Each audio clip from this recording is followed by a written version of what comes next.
I think love is not a narrow thing. It's not like, oh, you meet this person, we in love, we are together. But that's just one way to look at it. And I think love as a feeling is so much spread that when you start being true to yourself, it's not that easy. You feel love one day and then the next day you just don't.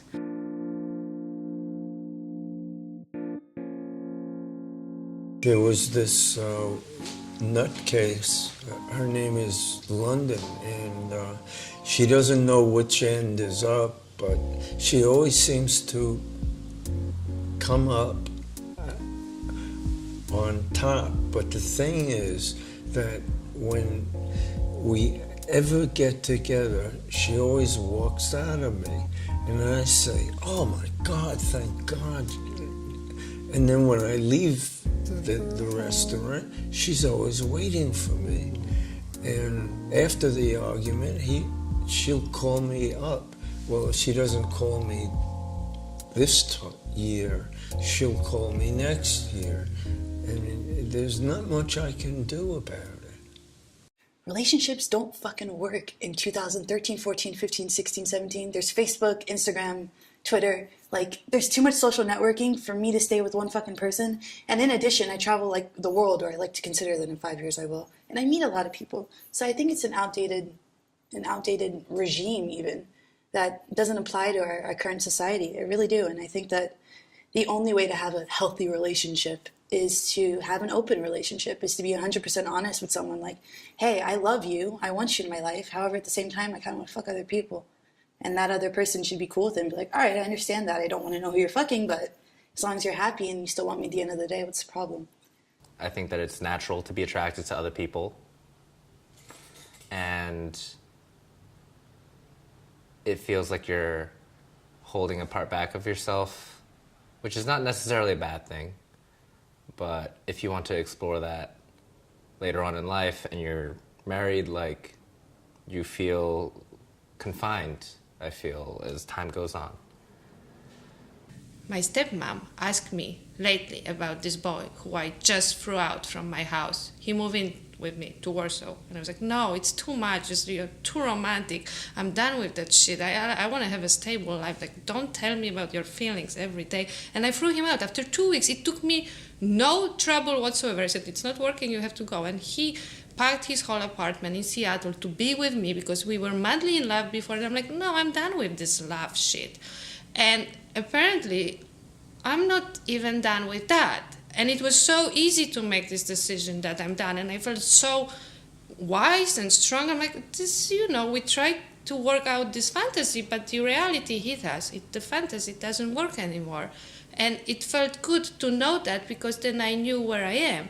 And then the fantasy approaches me again, and I was talking to my stepmom yesterday, and she's like, what is it? What's the feeling? Please describe me. Is it melancholy? Do you miss him? Are you sad? I'm like, no, it's neither of the above. It's not that I miss what we had, because we can still have it. It's there, it's out there. He's like on call in a beautiful way. And I was trying to come with what is this feeling, and then I came with a comparison that is like with a little balloon flying above you. And it's just a balloon, but the feeling is like, do I want to grab it or I want to let it go? It's like, and what if I grab this balloon? Or what if I let it go? Because I'm perfectly happy without the balloon. And that's the problem. I'm perfectly happy. So people would think that it's a great thing, but sometimes it's a problem.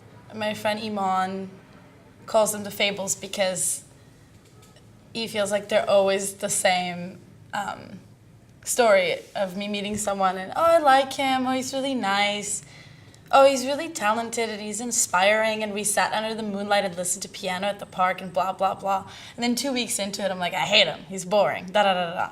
So here I am coming from Kansas into the big city, and I somehow meet this girl on MySpace back in the day. This was before Facebook. No, this is before, it was on Friendster, before MySpace. There was this German DP who hit me up on Instagram like 2 months ago, I think, or 3 months ago. He's like, hey, my name is Pat. I really like your photography. I'm coming to New York for 3 weeks. This is the time window. and I'd love to do something. And she was like, hey, you're cute, let's hang out. And so I'm like, all right, sure, I just moved here.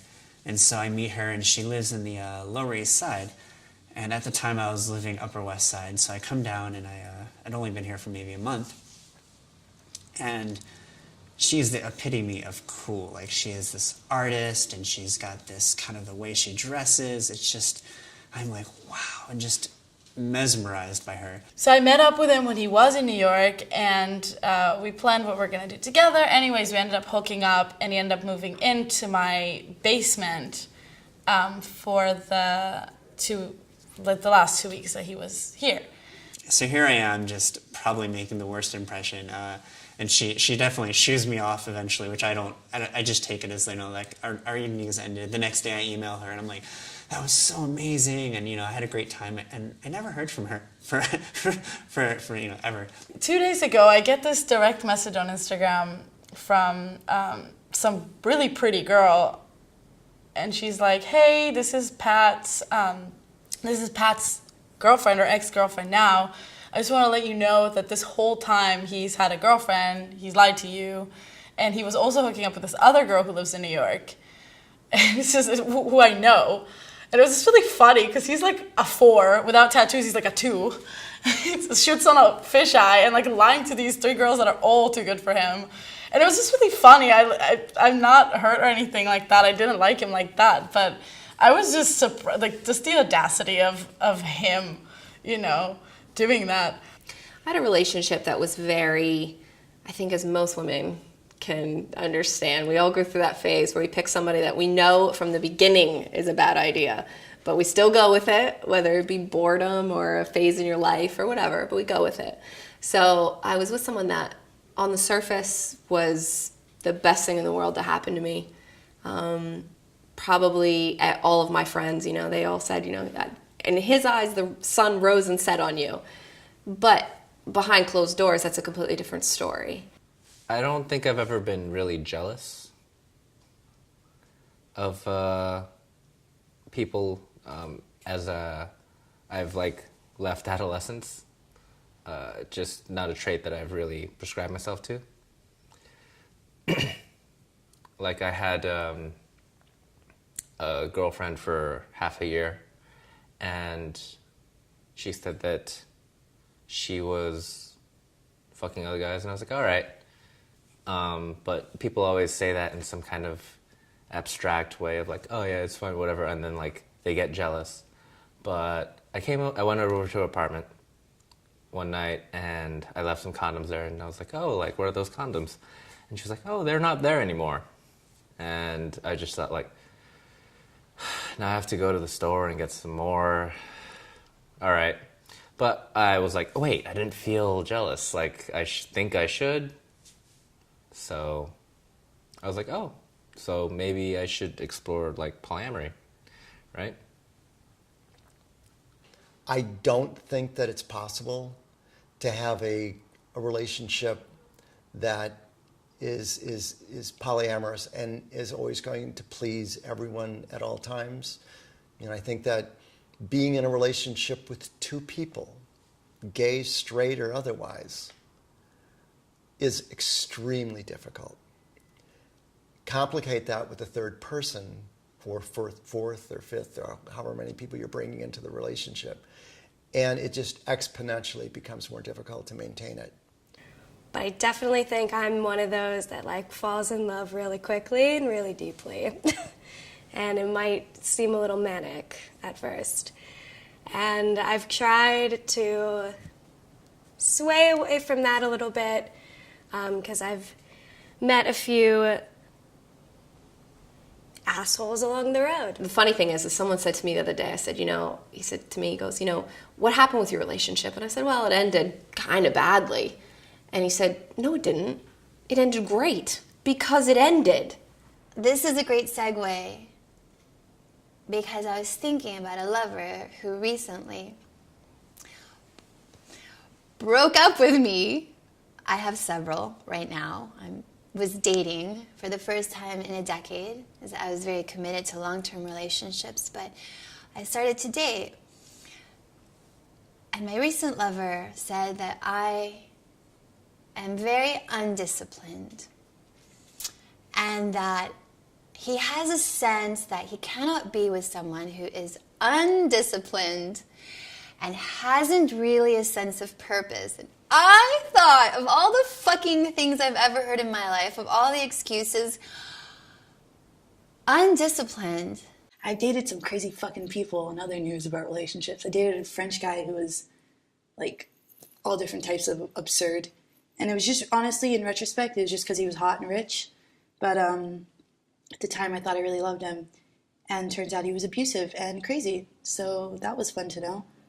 And right after that, I dated another French guy who was timid and never told me anything. And we dated for 10 months and couldn't tell me he loved me. You know, like that type of shit. But at the end of the day, I just explained, why the fuck are we doing relationships? It's ridiculous that I was even in these stupid conundrums. And I refuse to do it anymore. As of this video. No more fucking relationships. I'm over it. Done. Hurt.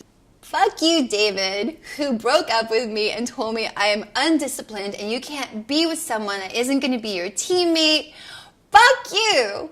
You know, because I'm going to find my king and someone that loves me and believes in me and just doesn't have these minute complaints, that sees my spirit and my light and my willingness to get up every day and like share a kindness or a hug or a smile with somebody. Especially when I was younger, I really had this thing where I wanted to take care of people and I wanted to help them and try to make them better for like who they wanted to be. It was like a nurturing, motherly complex that don't really know where it came from, but the first 2 relationships I was in was definitely that. I think I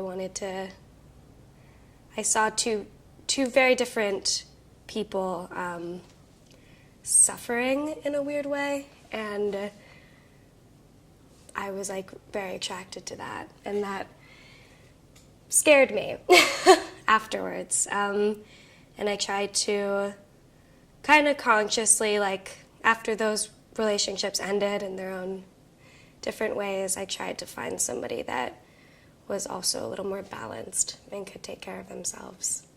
Okay, so right now I might be a little bit undisciplined. Right now I might be a little bit confused. Or right now I'm going through a heartbreak. Or I'm mourning the loss of a parent or loved one.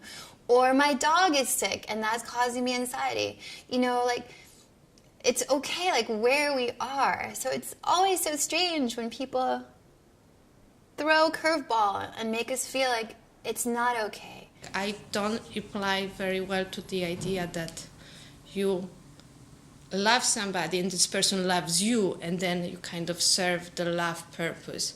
So I guess that's what I am being torn apart by right now, the different fantasies about love. And when I say fantasy, it's actually, for me, it's very true. The fantasy becomes more true than the reality itself. The reality is more of me trying to judge the fantasy and nail it down and make it mundane so it doesn't flourish anymore. So let's say that's the key of me being torn apart right now, because and it's not that I can't decide. So okay, so of course there are particular circumstances to everything, and so there are 2 boys. And it's not that I can't make a decision. It's like I like them both in a different way. And then I'm finding myself that maybe I'm not suited for this idea of just, choose me, like me. Like, and what if I have some other feelings? And what if I have some other needs? People are just different. And I think we really, like, the more I live with my idea of time, the more I order my own chaos within my system, the more free I become. So then when you tell me, like, oh, this person proposed to you, you must be extremely happy. Why? Because he did or because I'm feeling it? So then you start owning your feelings that much that you kind of want to do it all, like what my mommy used to say. And in a way, you can do it. It just depends on how you're gonna feel. So my question is, what fantasy is gonna be stronger for me, and at which time? And the only question is, will I want to grab this balloon or not? And I'm gonna do that anyhow. I just can't tell you now what will I want to grab at one point. So it's unpredictable, and of course it is. Like everything is it is, but then it makes it always fresh and it renews itself, and the feeling is a natural feeling and it's a true feeling, not the feeling forced that we made this decision. We supposedly be doing this. For me, there is no supposedly. So yes, I guess it creates certain troubles for me and other people, but it's just the way how you look at it. So I don't know if I'm explaining it right.